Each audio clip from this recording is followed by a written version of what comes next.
Ерлан Ахмет тәуелсіздікке тәу ету.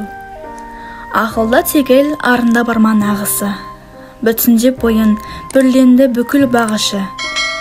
Жанданып жатыр, жарасын жалып жазатын, табанын тұзбен тоздырған тұздың тағысы. Қағанаттардан Қазақстанға жеткендей, қамшы салдырмас қазанаттардың шабысы. Айбат асқақ, арыстандайын алыстым. Абылай болып, жаныштым мысын шарыштың. Әлихан Ахмет, Міржақып Мағжан Жүсіпбек, алталаш үшін құрбаны болған намыстың. Қайратпен Ербол, Сабира Ләззат көз жұмған, желтоқсандағы ызғарлы желмен қағыстым.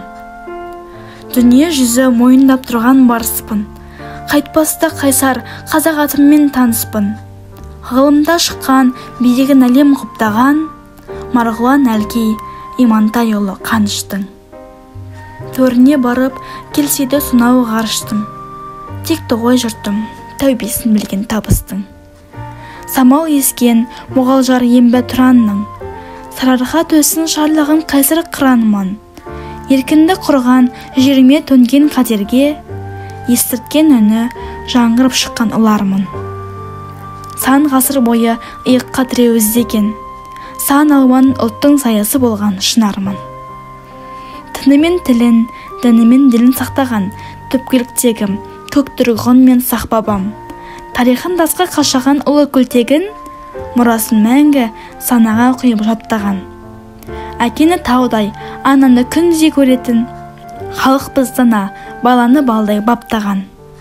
Қасиет тұнған, құт қонған екен аймағым, қастерлеп дәйім ұйытқан бірлік қаймағын. Терезесі тең төрт құбыламды сайладым. Астана майбын, айдыным менен айбарым. Ерлігім есіл, өрлігім бойды қуаттап, тік ұстап келем тәуелсіздіктің байрағын. Ұмытылмайды, өткізген зарлы шерлі күн. Ұрпаққа мирас етерде осы теңдігін. Ұлықтай берем арыстарында азаткер, ұлы даламның аманаттаған кеңдігін. Мерейің тасып, мәртебең өсін өрелім, мызғыма жұртым, мәңгілік болсын елдігің.